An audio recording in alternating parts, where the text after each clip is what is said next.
Week number 6 of the DFS Diehards show. For those of you that are returning, you probably recognize me, but sliding over into a different seat tonight. I will be your humble host.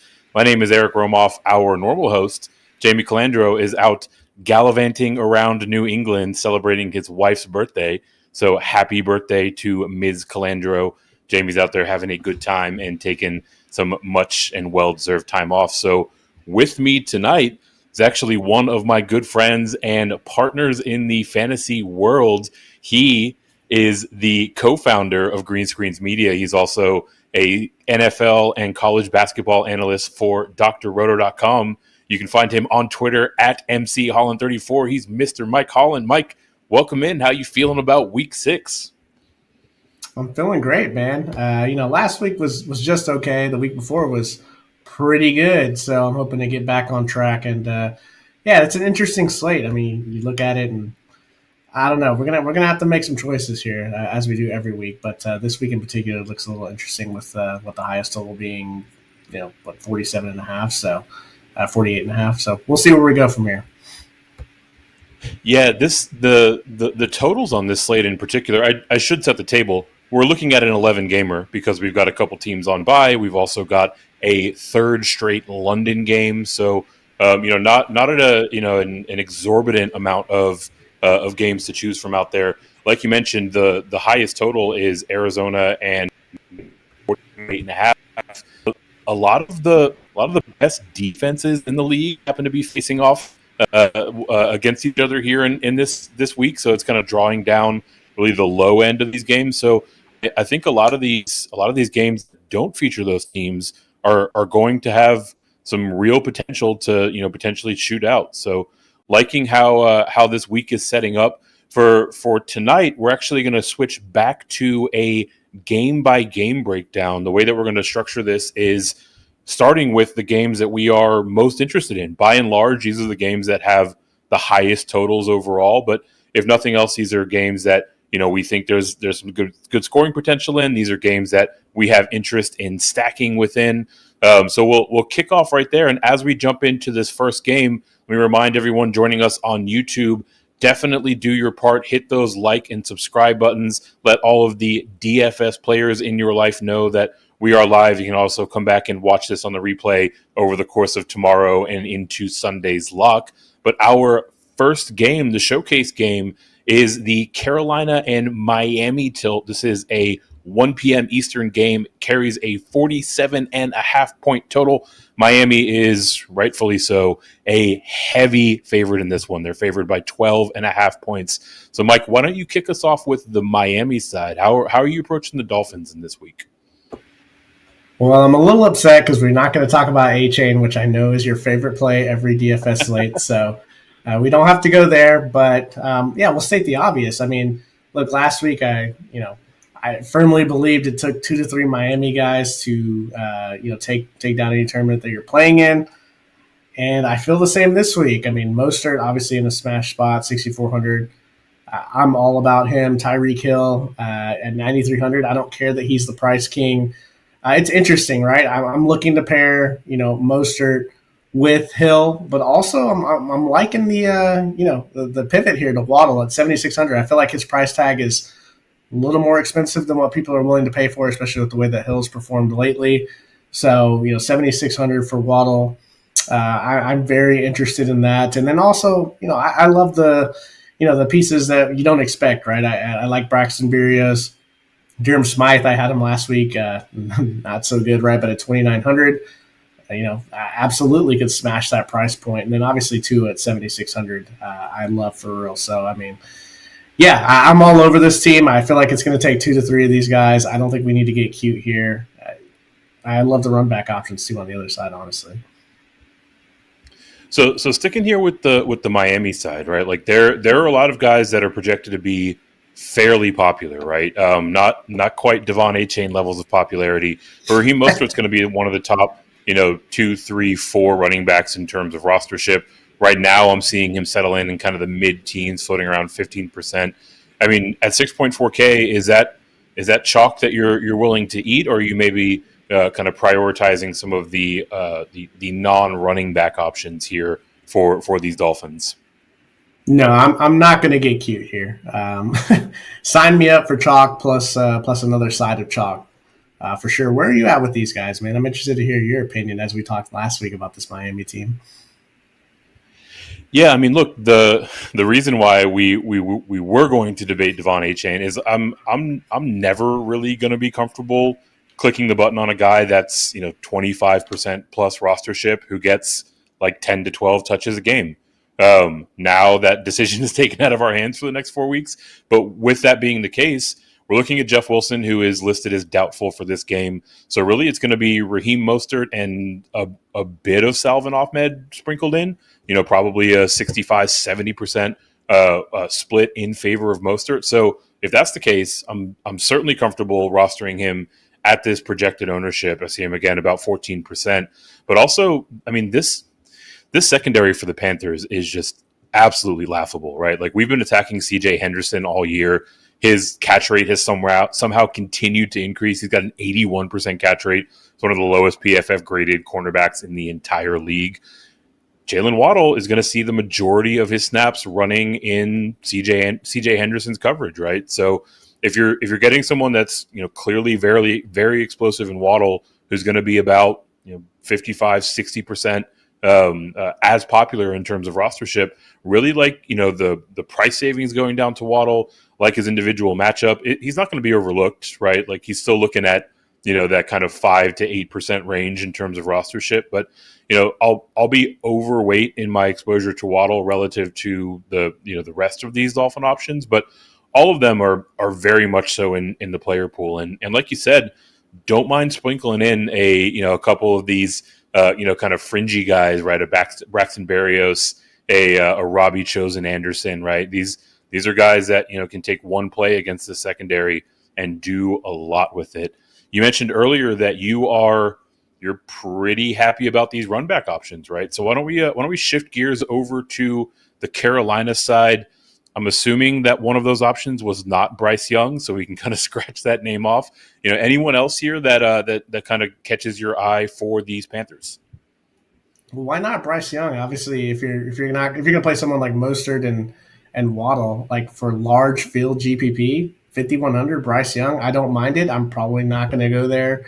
I tend to play the smaller tournaments, so I'm looking at everyone's going to play 2 to 3 Miami guys, and they're going to slot in Adam Thielen, it feels like. But I'm going to DJ Chark and honestly sprinkling in some Mingo and some Chenault. I'm only going to go one piece on the run back, typically a 3-to-1. And I didn't even mention this, but I'm a fan of doing a quarterback, running back, receiver stack on the Dolphin side to be different because they are going to be highly owned. So that's a strategy that I always utilize.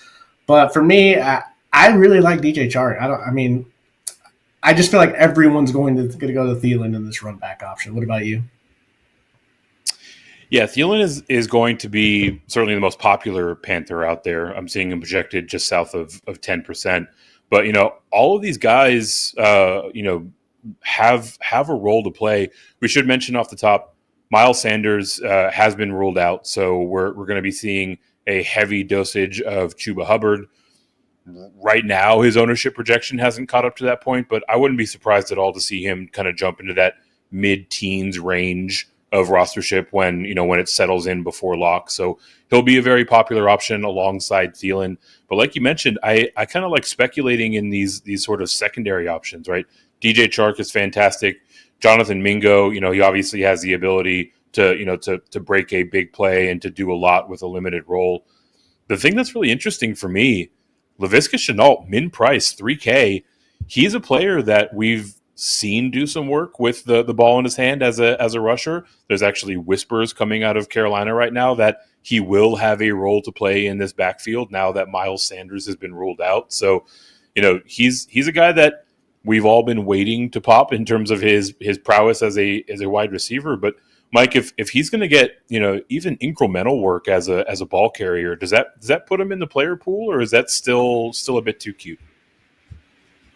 No, it puts him in the player pool for sure. I don't know that I would have him over Hayden Hurst, even though I know Tommy Trimble obviously getting some goal line looks there, but no one's going to go to Hayden Hurst. And honestly, I could see him popping off at 3,100. You don't need much. So a touchdown there is 2x.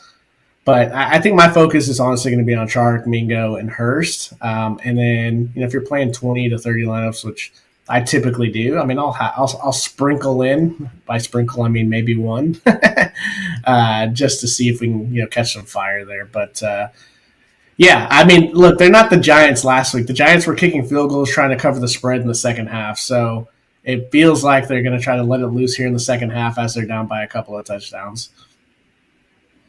It certainly does, right? And Carolina has at least been willing to push the ball down the field when they're trailing, right? So if that's the case, we might see a bit more of a competitive game, at least in terms of the total score when it's all said and done. So I like getting a lot of exposure to this game in particular. Mike, you mentioned before that you don't mind a QB, running back, wide receiver stack on the Miami side. Are you largely going to be rolling out kind of 3-1 stacks within this game, or probably going to be a little bit more conservative with like a 2-1 or a 2-2?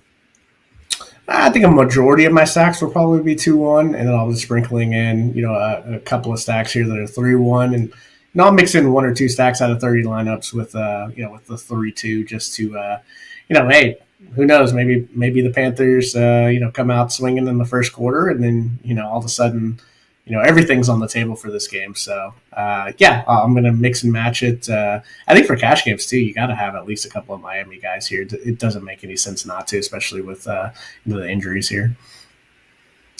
Yeah, two cash game plays in this game in particular that really jump out. You follow the rostership there. That's going to lead you to where Raheem most sits right now, where we project Chuba Hubbard to sit when this rostership updates at the beginning of the weekend. Given their price tags and their presumed roles, perfectly fine options. But also prompts me to remind everyone that's watching that by and large, Mike and I are going to be talking about the tournament context. So Jamie is our resident cash game expert. We'll do our best to flag some cash game options here, but by and large, what we're talking through are the players that we're going to be firing up in GPP tournaments. And the second game that we're going to be investing heavily in those GPPs is part of the afternoon block. It's a 4:25 game between the Arizona Cardinals and the LA Rams. This is the highest point total on the board as we sit right now, 48.5 points. LA is a full touchdown favorite. They're favored by 7 points right now. So let's start with the Rams side on this one. Mike, we saw the triumphant return of Cooper Kupp last week. He immediately stepped in and reminded us that he is in fact Cooper Kupp. So how are you making sense of this Rams side? How are you approaching Cooper Kupp in specific? I'm in. Sign me up. 9,000. I want all the Cooper Kupp. I'm going to be overweight on him. Look, if you're not going to play Tua in the first game, I don't mind. If you play 2-1, let's say you go Mostert, and I don't know if Hill's going to be tough, obviously, to get Kupp with them. So if you go Mostert and Waddle, and run it back with Chark, I don't mind coming to Stafford Kupp stack and just got to spend real cheap on your defense, but that's where I'm kind of getting at in my early builds here. And look, it's going to be there for him. I mean, it's almost like he didn't miss a beat. So I'm off Nakua at 8,000.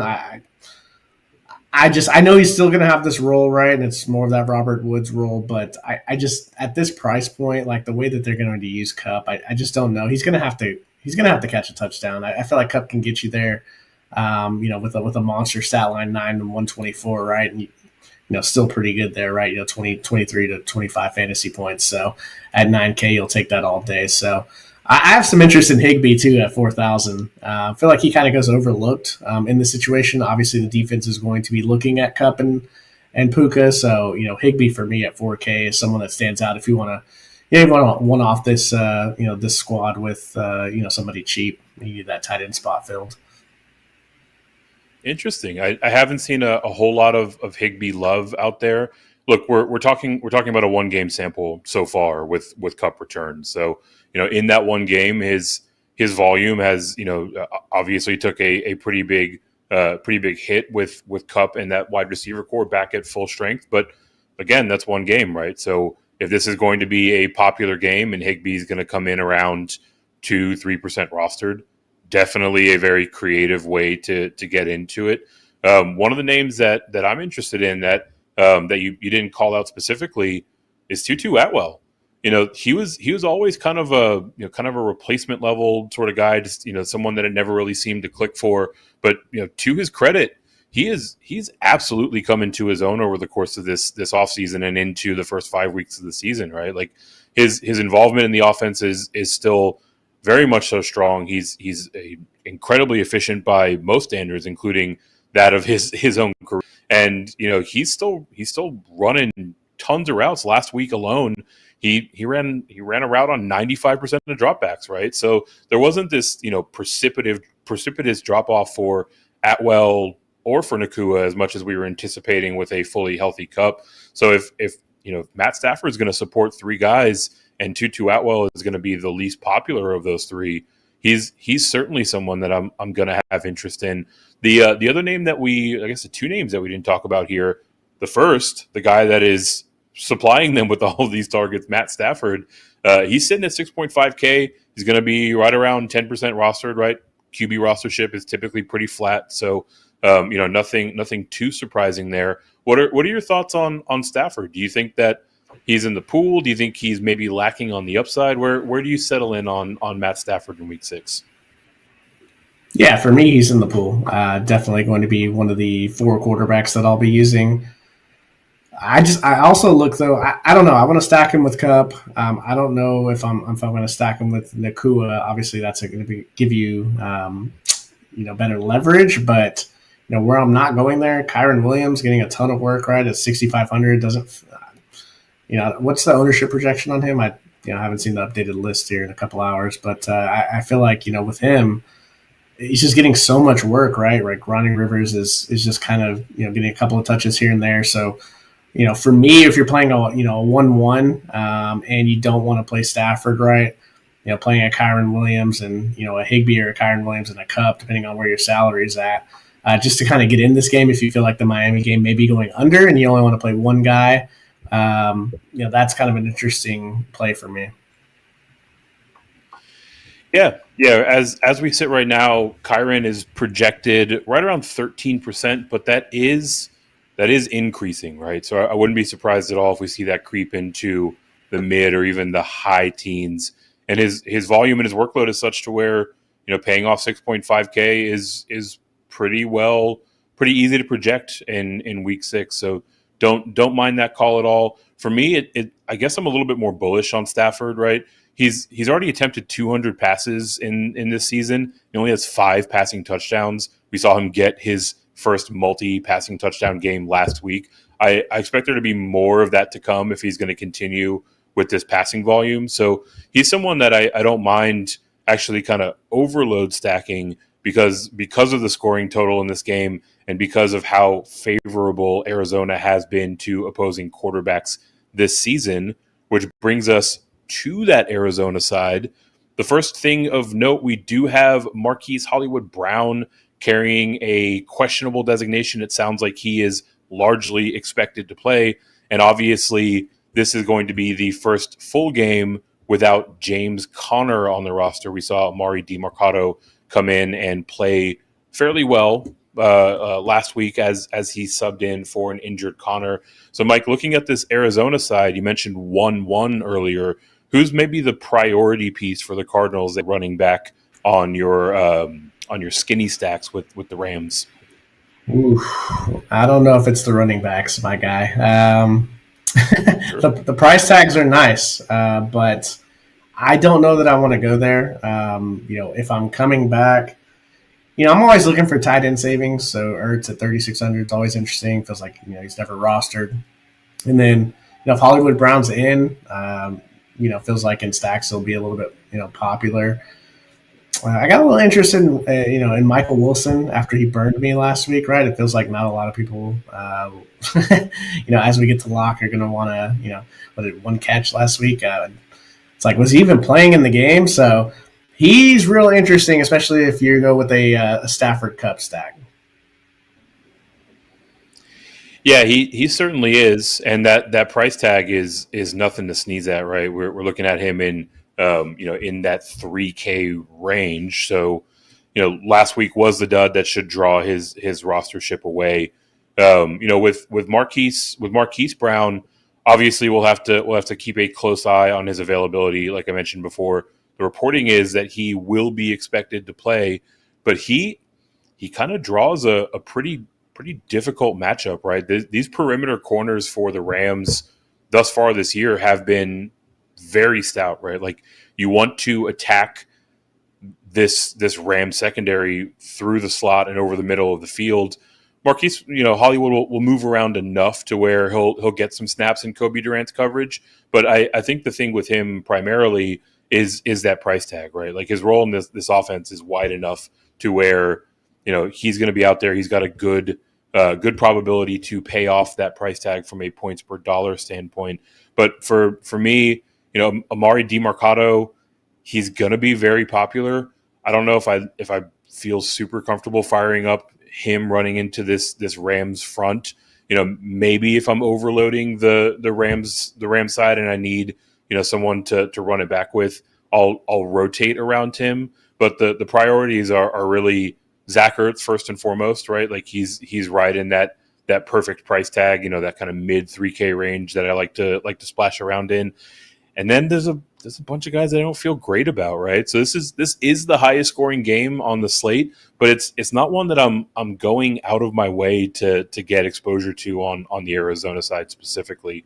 Before we move on to our third showcase game that we're going to talk about here, we do have a few people in the chat. If you are watching along on YouTube and you have any questions, preferably about DFS, but about season long trade values, rest of season values, whatever it might be, drop those into the chat on YouTube. We will discuss those in between games. We've got Pigskin Panic in here showing us a little love, and then we have the man himself, Mr. Bob Harris, giving us a little wave and a smile. So do your part, jump into those comments and let us know what questions you have, how you're feeling on a Friday night, how you're feeling about week 6. And that takes us to a third game that we are jointly feeling pretty good about. That is the tilt between the Seahawks and the Cincinnati Bengals. We're going back to the 1 o'clock window. This has a 45-point total as we currently sit, and Cincinnati is the standard issue 3-point home favorite. So actually, we'll start with the road team here. We'll start with Seattle. Mike, we've got a little bit of injury news with DK Metcalf being listed as questionable. He is again reported to be expected to play. So want to know your point of view here with regard to the Seattle offense. Is this one that you're looking to get a ton of exposure to? Or are you going to kind of sprinkle them in here? I guess what's your overarching thought on the Seahawks this week? My overarching thought on this game in particular is I like some of the games with a little bit lower totals than this one. I'm just not that excited, especially on the Seattle side. Like, there's nothing really that look, I'm going to take a couple of shots at JSN, in large field tournaments. That's going to happen. But for the most part, I'm not feeling this game. I don't feel this is a really a stackable type game. I know a lot of people will, obviously coming off the Jamar Chase game, right? He's going to draw some ownership. I think we're looking at 7 to 8%, right? At 8,300. So to me, I'm kind of staying away from this game, man. I don't know. Talk me into some Seattle guys. Talk me into some Cincinnati guys. I'm not feeling this one. Yeah, I think the thing that draws my eye to it is this 45-point total is too low in my mind. If you're in a betting state, a sports betting state, this is a line that I would be taking the over on, and I think it has a lot to do with these two defenses, right? Like when they're not playing the likes of the Giants or the Cardinals, these defenses are allowing their other opponents, their opponents, to move the ball down the field. They're allowing a fair amount of scoring to pass catchers as well as quarterbacks, which is very much so the strong suit of these two offenses. The thing for me with DK Metcalf, he is carrying that questionable designation, so that should draw his rostership down a good amount. But if he's out there as he's reported to be, I mean, he's going to see a fair amount of Mike Hilton, Awuzie, Cam Taylor-Britt, right? Like, these are guys that are either allowing very high catch rates or they're allowing guys to do a ton of work after the catch. Those are things that Metcalf certainly specializes in. So, for me on the Seattle side, it's really just about, these game-breaking caliber players that are reasonably priced in favorable matchups, right? Like they're always going to be in the player pool for me. JSN is definitely that low-owned lottery ticket that you mentioned before. And moving over to the Cincinnati side, look, I think after last week's performance, I'm pretty much there to the point where I'm comfortable saying that, Joe Burrow doesn't appear to be hampered by this calf injury any longer, right? Absolutely exploded last week. You mentioned Jamar Chase's 3-touchdown game, so that he projects to be a very popular option. But, this is a Seattle secondary that we've been attacking all year as it was, and now they're already thin, and they're down a couple of key guys. They're down Kobe Bryant, of no relation. They're down Artie Burns in the secondary. So, we'll have to watch the news on T. Higgins, who is questionable with a rib injury. He did get a full practice in on the report earlier today. If this is the Cincinnati team that is at full strength, I think we're looking at another potential ceiling game for Joe Burrow, and we've seen as recently as last week like that has the capability to break the slate open. So that's my pitch. I gotta ask you this, Eric. Oh, yeah. I gotta ask you this. You like this game to go over? Because you're gonna have to talk me. You're gonna have to talk me off of some Miami 2-1s. You're gonna have to get me off of 1-1 the Arizona game. If you like this game to go over, then get in there. But for me, this is a game for me that I'm just gonna pick a couple of one-offs here. So I just don't see it going over. But hey, maybe it will. Yeah, look, I don't think that we find this one as a candidate to overload, right? Like I'm not looking at a 2-1 or a 2-2 or anything, but I certainly don't mind having a skinny stack here, right? One on each side to go with my Miami builds, to go with my Rams builds. There's actually a couple of games in the next segment that we'll talk about as well that I'm probably going to be stacking up a bit more than this game in particular. But a piece and a run back is something that is going to be part of my game plan for this game in particular as we get closer to lock. And that will actually take us into our mid-tier games. These are the games that are carrying a bit more of a modest total overall, usually in the low to mid 40s. As was documented by our Cincinnati and Seattle game, the next one up is also carrying a total right around that mid 40 point. I want to talk about Minnesota and Chicago. 44 points as we sit right now. That line has moved up just a little bit. Minnesota is the 3-point favorite here. We'll start with the Chicago side. I know that you got a little love for the Bears. Obviously, Justin Fields is coming in playing white hot, right? He is absolutely resurrected himself from the I thought he wasn't any good after a slow start to the season, right? So, Mike, kick us off with the Bears here. How do you feel about this Bears side? Do you think that you can continue to play the hot hand with Justin Fields? Full disclosure, a little bit of a Bears homer, right? But yeah, Justin Fields, he's in play. The pricing in this game is why I can't get to the bank. Like if I'm gonna, there's no way I'm not playing the Miami guys, right? So the pricing in this game is why I will not play the Cincinnati game, and it comes down to Foreman at 4,400, DJ Moore for. Unfortunately, he went nuclear, right? So people are going to go to this price tag at 6,500, which makes me like Darnell Mooney at 3,700 as a one-off piece from this game. I don't know that I'm going to get to Cousins on the other side, so I don't. I'm not looking to stack this game, but I feel like this is the game to get your one-off in. There's going to be a guy or two in this game that just absolutely pops off, especially with the Justin Jefferson injury.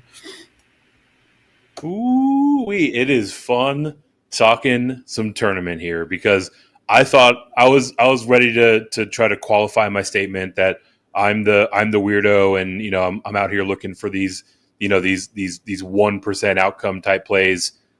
I absolutely love your Darnell Mooney call. 3.7K, like for a player that's out on the field for as often as he is, right? Like he's clearly not popping off for that 3 touchdown game that we saw from DJ Moore last week. But even with that being the case, he's out there a ton, right? 90%, 82% route participation rate in his last 2 weeks. And in that last game in particular, he had an outbreaking crossing route in the middle of the game, I believe it was the second quarter, that was just inches past his outstretched hand. That could have been very readily hauled in for a big chunk play if that ball was delivered on time and on target. And then later into the game, he absolutely roasted his coverage, had a walk-in touchdown available to him. Justin Fields just put it about 4 feet out in front of him. He just overthrew him, right? So Darnell Mooney, like all the things that you're looking for in terms of his opportunity are right there, right? And if he continues to get into that timing and rhythm with Justin Fields, I mean, there's going to be a point where this 3.7K is going to be a laughable price tag for him. And I think this week against Minnesota, who is one of the most favorable matchups to opposing wide receivers, is very likely that week for Darnell Mooney, right? Minnesota's allowing especially when everybody's going to go to Moore. Exactly. Yeah, Moore is currently projected to be the second highest rostered player on the Bears side. Donta Foreman and his near min price tag is drawing a ton of rostership as expected.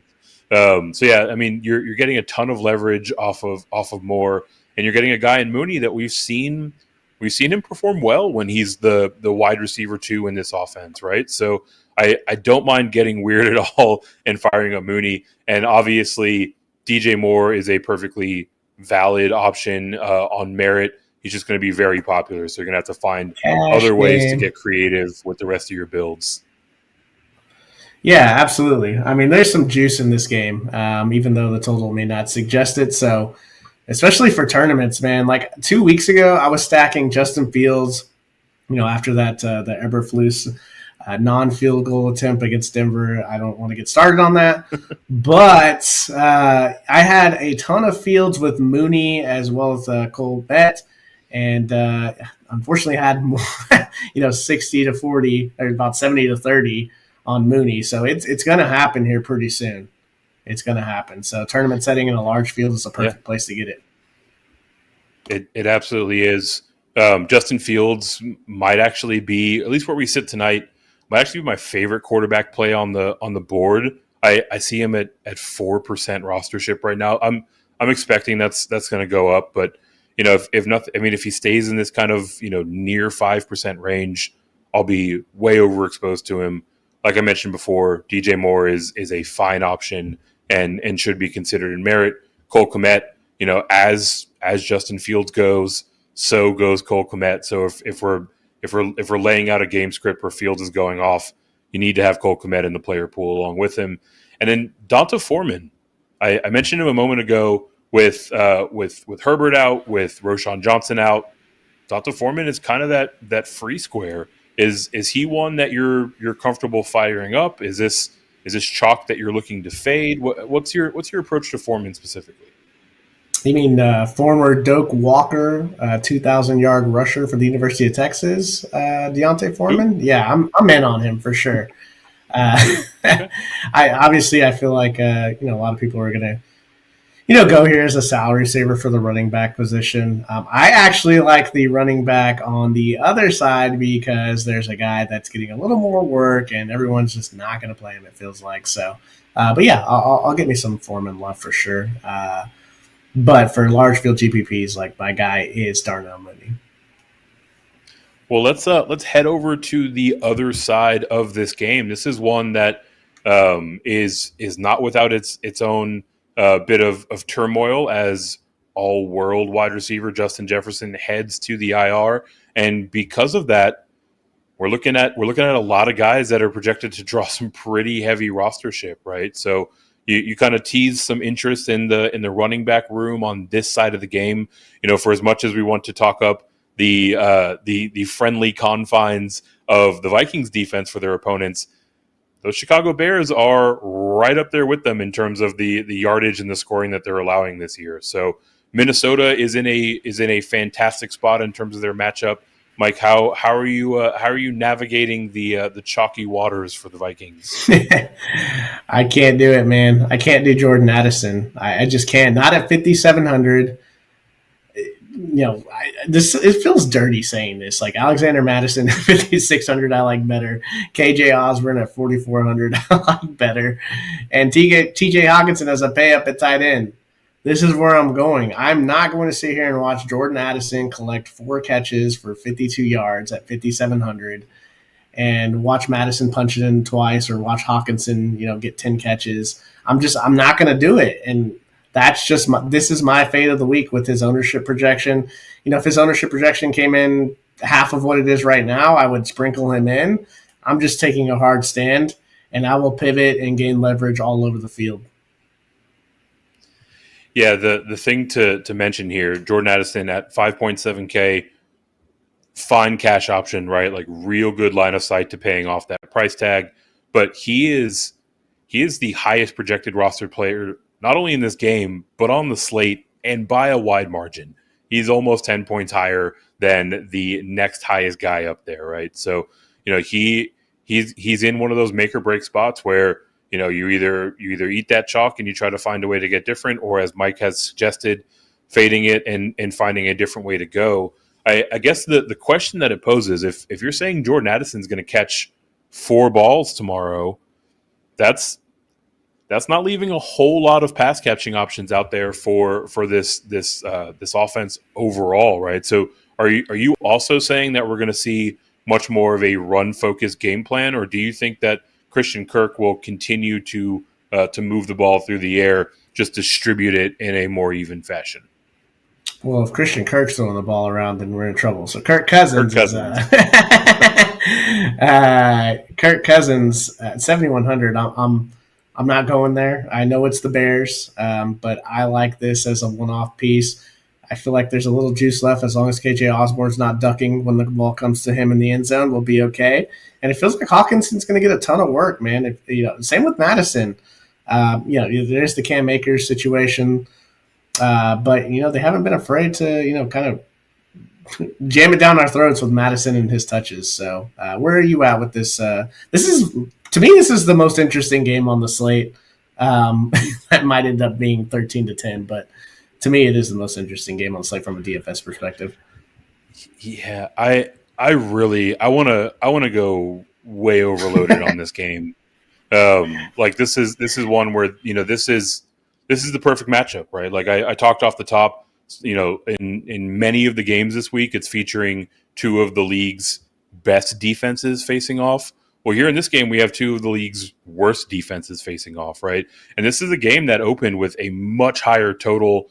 Obviously, Justin Jefferson not being able to suit up is going to impact the Vikings offense overall, but that has no bearing on the Vikings defense. It has no bearing on the Bears defense, right? These are 2 units that are letting opposing offenses basically do whatever they want all through the course of the season, right? So, for me, if I'm going to be overloading this game, I'll have some Addison in there, but I like the direction that you're going, right? Like I would much rather shift more of that rostership towards KJ Osborne, towards TJ Hawkinson. I'm not in love with the price tag for Hawkinson this week, right? Like that is a very big number for a tight end not named Travis Kelce, but given the additional opportunity, I certainly think you can make an argument for it.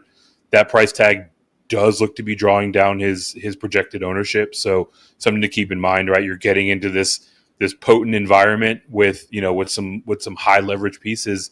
That's what slate breaking days are made of. So definitely like getting all over this game wherever I can. This will probably be my secondary stack where I'm not stacking some of the games that we talked about in the showcase. We'll move on to our next game up here. We will stick in the 1:00 window. Got a little divisional tilt. It's kind of weird to see these 2 facing off for the second time already this season. Indianapolis and Jacksonville, 44-point total. The Jags are carrying a 4.5-point line. They are the favorites here. So we'll start with these home Jaguars. Mike, taking a look down this roster, pretty interesting price tags overall. There's some guys that are seeing their price inflate. There's some guys that have come back down to earth after very flashy starts to the season. So feels like this Jag side can kind of go either way. How are you making sense of it?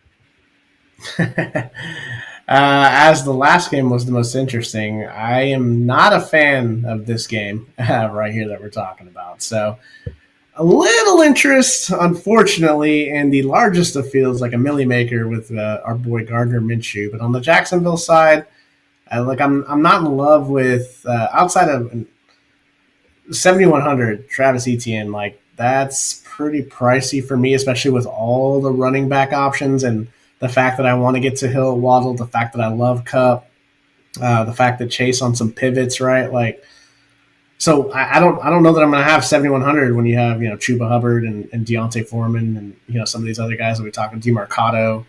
Some of these other guys on the slate, right? Like, why would I pay up 7,100 for Travis Etienne other than for ownership and kind of getting away, right? Deal zigzag. So you have to talk me into some love in this game. I don't see it other than some Minshew mania in a milli maker with Michael Pittman, because no one's going to play that. Yeah, especially with this price tag, right? Like Minshew's up there in a 5K price range that has got some pretty viable options in there, right? So if you want to play the revenge game narrative, you can do that in the largest fields. The thing there are really two names of interest for me on the Jacksonville side. The first is the aforementioned non-quarterback of the Minnesota Vikings, Christian Kirk. This has a lot to do with Zay Jones being ruled out. When Zay Jones missed time earlier in the season, that's when we saw Christian Kirk, really explode in terms of his involvement in this offense. He had 12 targets in that game. I do think we see with Zay Jones being out yet again, Christian Kirk at 5.4K feels plenty comfy as a cash game option, but also that volume coming to him from the arm of Trevor Lawrence against a pretty soft Colts defense. That's something that'll also have some upside. So he'll be kind of a one-off player for me. If you want to, Evan Ingram at 4.5K, he's as steady as it gets at the tight end position. His price tag is creeping up, week over week because he has been so consistent, but still plenty reasonable in the mid 4K range. Don't mind throwing a dart at the Jags D, 3.4K against Gardner Minshew, who might be doing a little too much on the road. Definitely think there's some turnover potential there, but really the Jacksonville side is just kind of one-off pieces here or there. You mentioned on the Indy side, revenge game narrative with Gardner Minshew at 5K flat, stacking them up with Michael Pittman and in these large field GPPs. The largest. Any other pieces on the Indy side that you think can potentially make your player pool? Staying away from the running backs. No, not really, man. I want to get your thoughts on Travis Etienne, man. Like, that guy won you some money the other day. So, are you going to spend up 7,100 for this cat? Where I'm spending up at running back, he's one of my preferred options, right? Look, his role in this offense is elite. His opportunity share is up around that 70% range week in and week out, which is hard to come by in today's day and age. I think the circumstance of the slate finds me paying down at running back a bit more this week, but I'll do some upside down versions of my builds and pay up at running back, and ETN will be in the pool there. Sticking with the running backs, Jonathan Taylor, despite getting 10 touches last week, is more expensive than Zach Moss. How do you think this shakes out for the Indy backfield? Are we closer to a 50-50 split this week? Do you think it's still Zach Moss season? How do they divide these carries for the Colts? Well, you didn't pay him all this money to go 50-50, so eventually that is going to go away. But I'm not paying $6,600 to find out when that's going to happen. Yeah, I mean that's really my take as well, right? Like, absolutely, we're going to get back to a point where Jonathan Taylor has the vast majority of the workload. Speculating as to whether or not it is this week is not something that I want to do at that price tag. So I'm right there with you. We're also seeing Josh Downs at 4.1K drawing a fair amount of rostership. He's flirting with near 10%. Obviously he's a player that's been coming on of late for these Colts. As recently as last week, 6 for 6 for almost 100 yards. 97 yards for all of our DK players that were tilting, looking at that 100-yard bonus. But a guy that's been out there a ton, right? 70% plus snap share in every single game. In the low 4Ks. Is he worth a dart throw? Given how popular he's going to be, or are you just moving on from this game altogether? Not if I'm going to be throwing darts at JSN and Mooney, some Mingo. I don't have too many more darts to be throwing at Downs for sure. So I'll save that for someone else. Maybe you can toss a few darts. I think you can make a case for it. I don't know if I'll get there myself at that price tag. He's in the cash radar kind of zone. Because Minshew is going to need somewhere to go with this ball. It can't be 100% target share for Michael Pittman. So Downs is someone you can rotate around in the cash ranks specifically. For our next game up, we're heading back to the afternoon block, 4:25. This one was kind of interesting. Whenever I'm making the show sheets, I actually like to go in and guess the lines before I go in and fill them in with the actual lines. And I was way off on this one. Detroit and Tampa Bay carrying a 42.5 line. Detroit is a 3-point road favorite. So let's start with the home dogs here, with the Buccaneers. We're looking at a world where Mike Evans is back and healthy after the bye.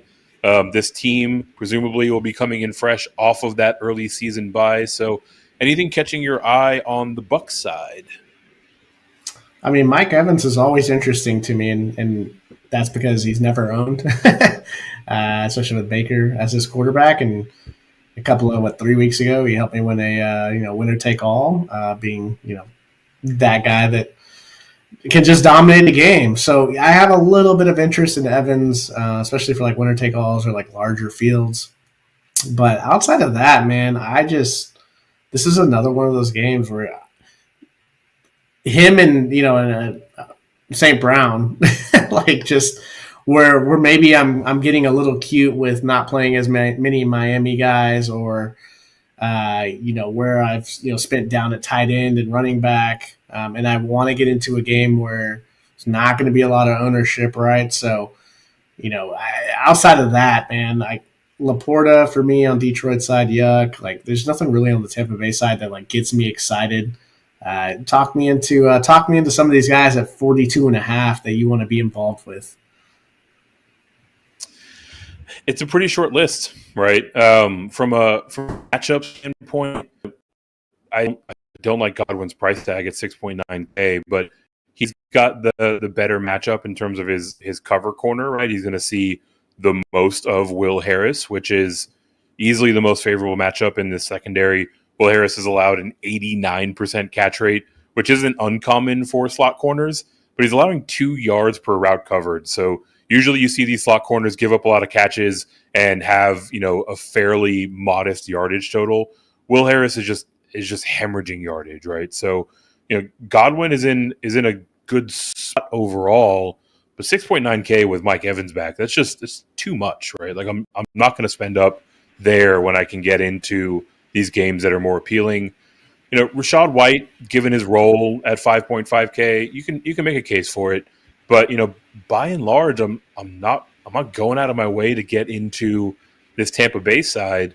On the Detroit side, however, Amon-Ra St. Brown is back. He's obviously a volume king, so he's going to be on the cash radar. I don't know if this game scores up enough to where I have a ton of interest in him from a tournament standpoint, but someone to at least consider. The issue with Laporta, I think the designation you gave him was yuck because his price No. tag went up, right? Look at 5.6K his ownership. is it's a lot of money Top and a very 5. popular option. He is way up there, especially with Amon Ra coming back, right? Like if you want to talk about the vacated targets while St. Brown was unavailable, a lot of those were going Laporta's way. I mean, he'll still be involved. I don't know if he has the upside to pay that off when he is that chalky. One of the most popular options on this slate is on the Detroit side, though. David Montgomery with Jahmyr Gibbs out again, or at least projected to be out again, and Montgomery coming in off of a pretty impressive performance last week. He's probably going to push for top five rostership when we get a little bit closer to lineup lock. He also got a very handsome price increase as he now sits north of 7K, 7.3K for David Montgomery in 2023. Not words I thought I would be saying out loud. Mike, are you paying that price tag for a guy that, I mean, it looks like he's got the backfield all to himself? Look, I've lost money by I can't afford to dive in now when I've not profited off of him over the last couple of weeks, right? So it's like that Breaking Bad meme that you see. It's like he can't keep doing this. Like I just this is ugly. Yeah, he can't keep getting away with it. Exactly. So no, there's other, especially with running back being so even if he goes for 22, right, and a couple of these cheap running backs get to 14, you're going to need those big dog receivers that go off. So for me, based on the way the slate is shaped, no, I'm off on him. If it was, a different slate, maybe I'd be, and I hadn't not been on the train, I might feel a little bit differently. But I don't know. Maybe you can give the people a better take than someone that has not been riding the hot hand. Yeah, I don't think that I can. Like 7.3K is incredibly expensive. Like I mentioned before, it's fine in a cash game, right? Like good line of sight to paying that off. You don't have to worry about his rostership. But David Montgomery being 7.3K chalk is exactly why Travis Etienne is my preferred pay up option at 7.1K, right? Like you can get him at a third of the rostership with just as much, if not a fair amount more upside. So the pricing just makes this one pretty weird. Tampa Bay, like their is not what it was against the run, but very much so an above average unit in terms of defending opposing running backs. So not exactly the perfect environment for David Montgomery. There's actually a good amount of interest according to these projections in the Lions defense at 2.7K. Is this someone that you think you might fire up against Baker Mayfield and let him do Baker Mayfield things? The way that I roll my 20 to 30 lineups out, I pick one defense, that's out there. That typically comes close to lock. I guess there's a little bit of interest here, but there's a really ugly game that we're going to talk about a little bit later today. Have a little more interest in as far as paying for the defense. But for the most part, man, honestly, I either like to pay up for the defense because no one does it, right? Or I just like to be like everyone else and tries to get the 2,200, 2,400 defense that you think is going to get a cheapie or is going against a rookie, that's right? Me. So yeah, exactly. So that's me as well. I don't know. This doesn't really fall in my in my category, my window of the 2,000 to 25, 2,600 or the top of the charts there, unowned expensive defenses. So I guess you could take a shot. Yeah, not only am I often the one that is splashing around in the near min price defenses looking for a touchdown, but I am also the one that is almost categorically fading the chalkiest defense on any given slate. And right now, that appears to be, rather the Lions defense appear to be right up there in that category. So I'll be looking another direction. You've got me intrigued in terms of which of these nasty games a little bit later has caught your eye. Maybe it is the next game itself We'll head back to the 1 o'clock window for a tilt between the Commanders and the Atlanta Falcons. 42.5 point total as well. Atlanta is favored by a meager 2.5 points. So we'll start with these Falcons. There is a running back for them that the residents of Austin, Texas, like yourself, are a bit familiar with.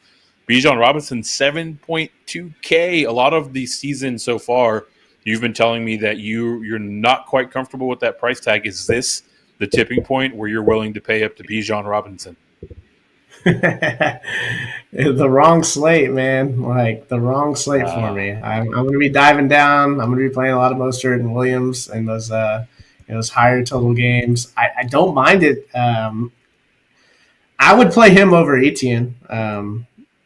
That's just personal preference here, but I look at this Falcon squad and I can't quit Kyle Pitts at this price point, and that's been something that I paid for the last couple of years. Got a little bit of a payback last week though, so a little return on investment. But as long as he's going to be sub 4K in large field tournaments, and I don't like. The one thing that I don't like, right, is that he did have a good game, right, because that's obviously, going to draw people. 11 to 12% is the projection right now. So that is not fun at all, because you are going to be sorely disappointed most weeks by doing this.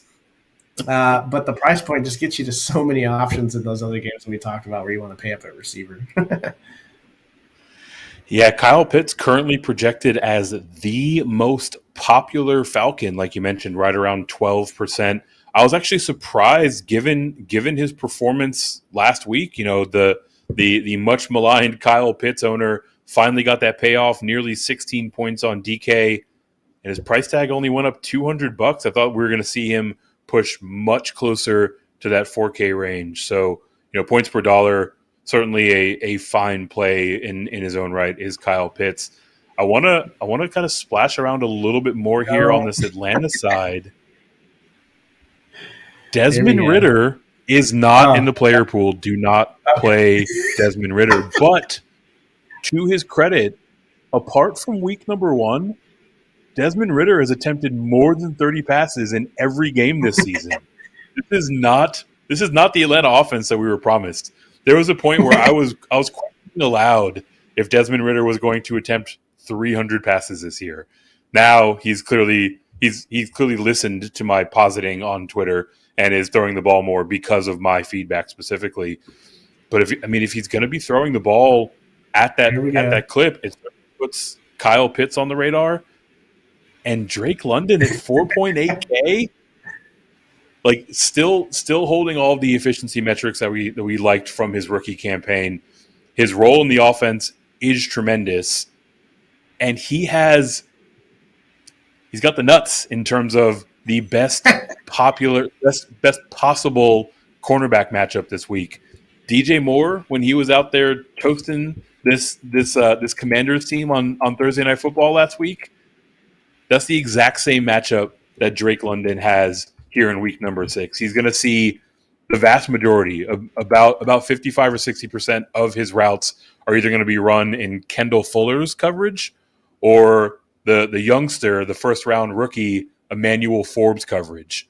Forbes is allowing a 74% catch rate and 3 yards per route covered. Basically, if you're throwing into his coverage, it's going to be caught, and the receiver is going to break that tackle and run very far down the field, many times for a touchdown, as he's given up 2 already. Or for Kendall Fuller, he loves trying to jump routes. He loves trying to tackle people with his hands and letting them get yards after the catch. Like 4.8K for Drake London, who's going to see the vast majority of the target volume among wide receivers in this game. He might be my favorite one-off piece on the slate. Oh man, it's the 2 receivers in this game that I just look. I can only have one of these guys that I like obsess about on a week-to-week basis. I don't need 2 of them, so I don't mind it. But if I'm going to be playing Kyle Pitts, I'm not going to on every other lineup play one or the other. That just asks for a pretty poor Sunday for me. You're not going to I'll leave rotate it to around you. two guys in a 42 game total. You're not going to do that. No, in this offense, no. So leave me Pitts. I'll leave you London, and then we'll talk about it on Monday. Yeah, we'll talk about it on Monday when Mac Hollins has a career game against this Washington secondary, right? So that moves us on to the Washington side of this game. Obviously, there are a few pieces that are drawing a bit of projected rostership in their own right. Pricing in general is pretty modest overall. Maybe taking more kind of a macro look at how these players fit into the pool overall. Anyone on the Washington side catching your attention? Is there a strong argument to be made that they should be part of the player pool for you? No. Not one? No. Not one, man. Give the people your play. Give them your play. My play. Don't leave your drafts without Jahan Dotson. Wait, that was the summer. So specific to Jahan Dotson and his running mate Curtis Samuel, these are the two guys that have the best matchup for Commanders pass catchers. Look, the Falcons' perimeter secondary has been phenomenal this year, right? Like AJ Terrell is back to the all-pro version of himself from 2021. Jeff Okudah returned a few games ago and has played, he's been punching above his weight class as well. So if you want to get anything done through the air against this Falcons team, it's the guys lining up in the slot and running over the middle. Curtis Samuel has that role, technically, how it's defined, but John Watson has run 120 routes from the slot this year, right? So like these are the guys that'll get deep. I don't know if Washington's going to be able to move the ball at all, right? Like for however much we want to bemoan Arthur Smith for his overall approach and strategy to this team, this Atlanta Falcons defense in general has been playing out of their mind. They're like a top 10 unit, if not better, in the entire league, right? So I think the Commanders are in for a pretty long day in the office overall. And they want to run the ball, so I'm just going to kill the clock. Yeah. Well, that used to be Atlanta's playbook. We'll see if they continue throwing the ball all over the field like they have these last few weeks. But yeah, this one is very likely to be pretty one-sided in my opinion, given the strength of Atlanta's defense, and should be pretty slow going. So not going out of my way to roster any Commanders pass catchers, but Dotson and Samuel are the two that are at least in the most favorable environment of that lot. That will close out kind of our mid-tier games here. We'll move quickly into really the bottom of the barrel here, right? These are the lowest game totals. There are some pricing plays. There are some one-off plays that are to be considered, but really teams and games that were not making a top priority on the Week 6 slate. And we will start with the best of the rest. That is the New Orleans Saints and the Houston Texans again in that 1 o'clock window. This is a 42 game total. New Orleans is a slight favorite, 1.5 points. Oddly enough, there are some players on this Houston side that are projected to be fairly popular. We obviously got the news that Tank Dell is officially ruled out with his concussion this week, so he is out of the player pool. But looking over the rest of the Texans side and this Texans roster, any one-off pieces, anything that's interesting from a pricing standpoint, maybe some leverage off of the more popular guys. How are you attacking the Houston side here? Nico Collins at 5,600 is slightly interesting. I don't care for the matchup per se. So I know you're the Texans guy, right? So I don't want to take all your thunder here, just deflate you here on air. But I'm more interested in some of the pieces on New Orleans side. So, is there anybody? I mean, there's no way you're playing Stroud, right? Like, there's just no way. And tell me something on the Houston side that you want to get into. There's actually almost nothing. Stroud at 6K is too expensive against a New Orleans defense that is very, very difficult against opposing quarterbacks. Nico Collins, I like his price tag, right? Like 5.6K for a guy that can finish, inside the top 15 or higher at the position is fine, but not when you couple it with, low 20s rostership. So, it's by and large an avoid here. If you need to, save some money on like a Robert Woods, I guess you can.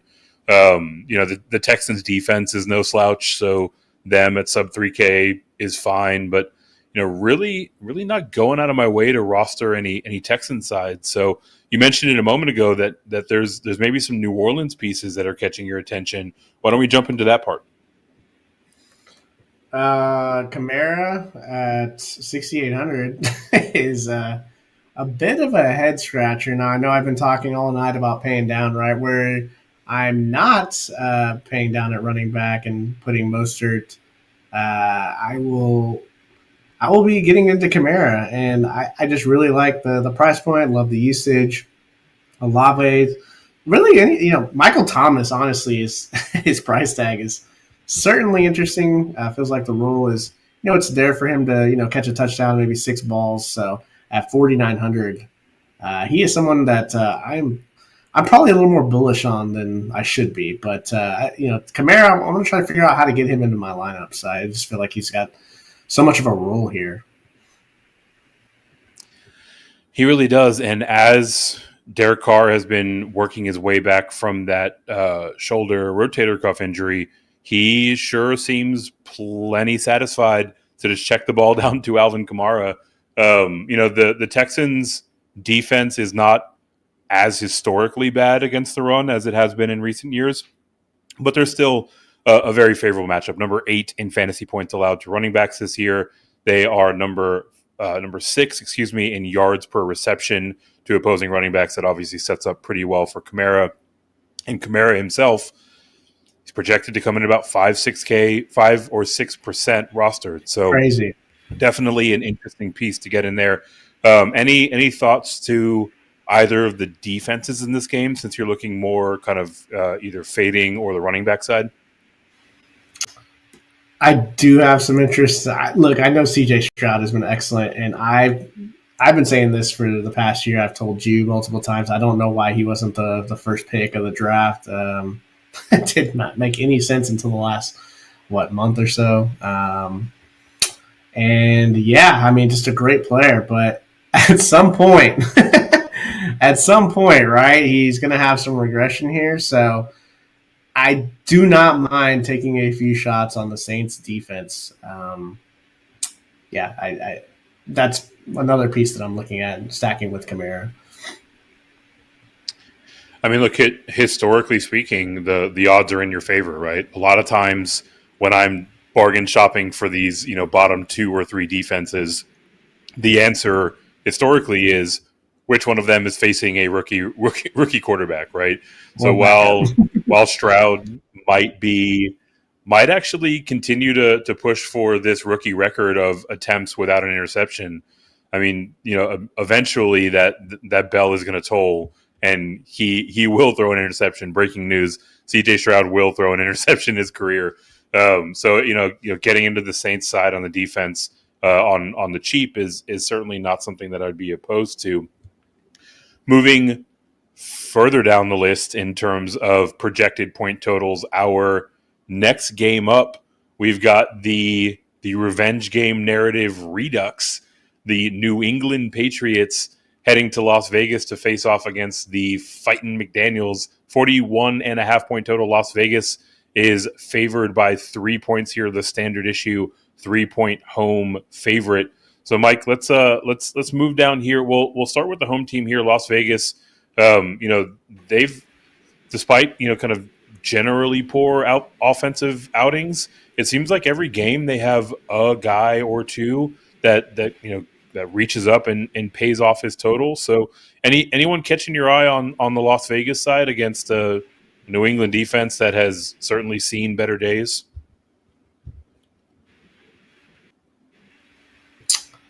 I just don't. I'm not in love with the pricing. I'm really not. Like Devontae Adams, because of his price, becomes slightly interesting, right? But for me, this is. I'm actually look at 3,900. I get it, right? Part of my strategy sometimes is just to pay up for a defense. The Saints last week. That was I played them on all 30 lineups, and they scored 24 fantasy points. So to me, Mac Jones, he ain't it. He ain't a rookie and he ain't a backup, but he's someone to target. If you're playing a DFS defense, so have that.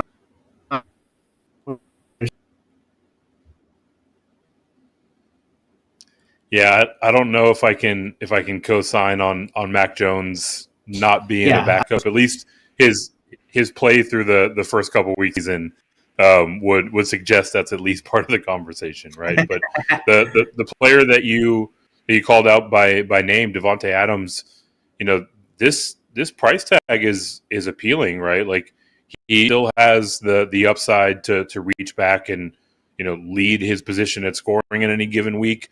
And his matchup specifically is absolutely juicy, right? Like with the rookie Gonzalez going down for the Patriots, Miles Bryant is having to play more time. They brought over the husk of J.C. Jackson in a trade last week against us, right? So basically every single one of Devontae Adams snaps that he's running this week, he's going to have a very favorable matchup rating.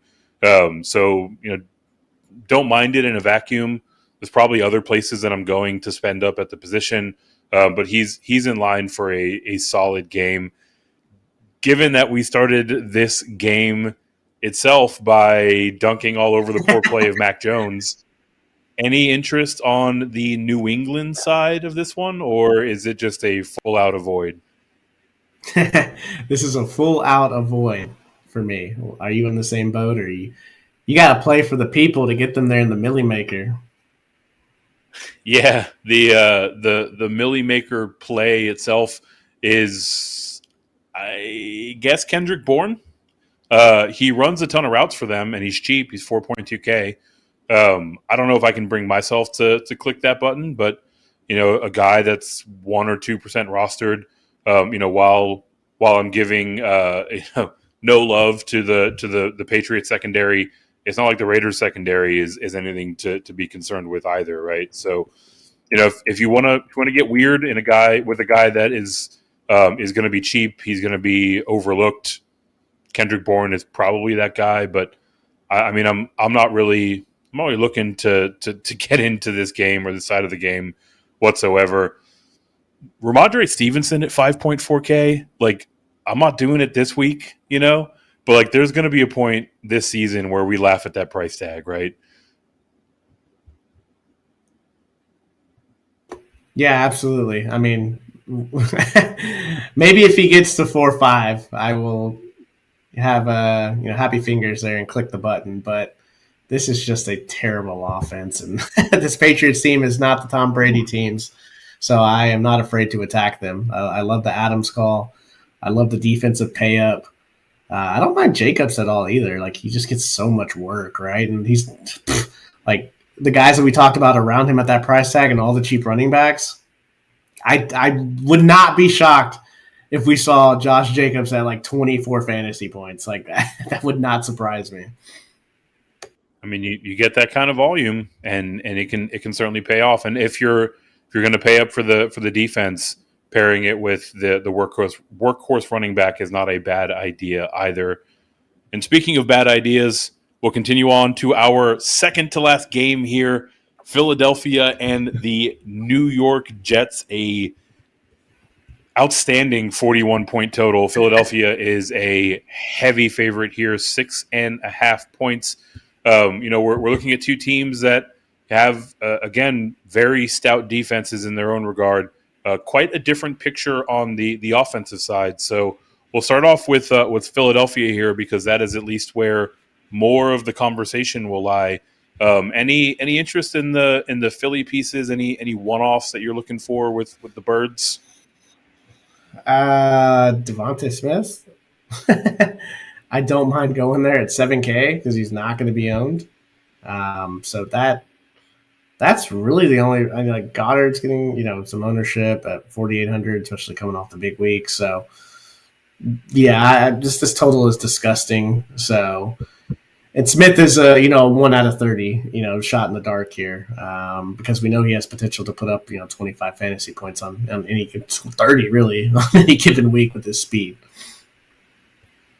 Yeah, he's certainly shown that boom or bust potential, and I don't know if this was intentional or not, but Devonta Smith is now he's doing the squeaky wheel thing, right? Like AJ Brown was unhappy with his role. He started chirping about it in the press. Boom, several good weeks in a row. Dallas Goedert, you mentioned, coming off of a good game. This was after he was largely overlooked. So maybe that dart throw with a player as talented as Smith can certainly pay off dividends. I'll also do the obligatory thing and mention that Jalen Hurts is going to be a cash consideration on any given week in your 1 of 30 lineups where you're firing up Devonta Smith. If you really want to reach back for a sub 1% pairing, you could pair up Hurts and Devonta Smith, but I think Hurts is more of the cash game play. The Jet side, Breece Hall is going to be pretty popular coming off of his recent emergence. His price tag is now up a couple $100 to $6K flat. Usually you don't see guys with those flat price tags right at $6K, right at an even $1,000 mark draw a ton of rostership. Any interest in Breece Hall or any other Jets here? I think I don't have any interest in Breece Hall, especially at his ownership projection of 14%. No, for me. There are guys right around that price point and a little bit higher that I will be rostering him. He is a full fade for me. The Iowa State running back going against the Georgia front seven.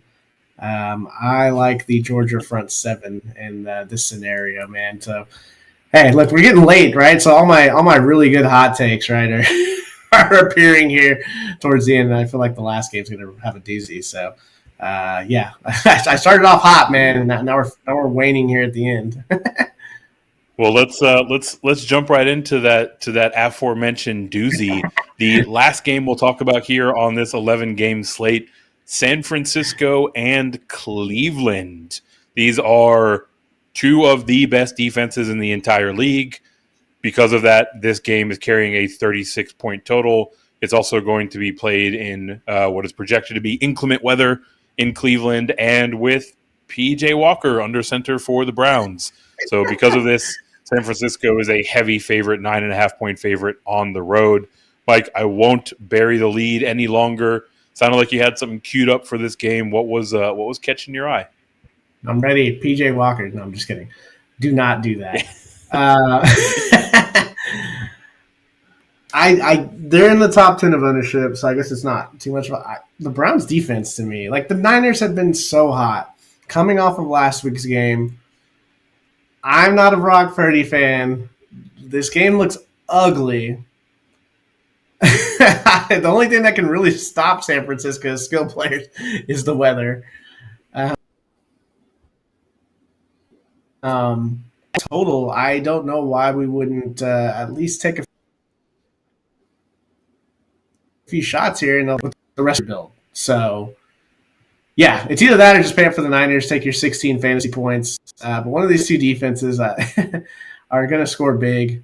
And, yeah, I like Cleveland. I hate saying it. It sounds dirty. Please give me some type of hope that by me playing the Browns defense, that there is some hope that Look, I'm in the exact same lane. Like I thought I was going to be so cute and fire up the Browns defense as a clear leverage play off of a super popular San Francisco side.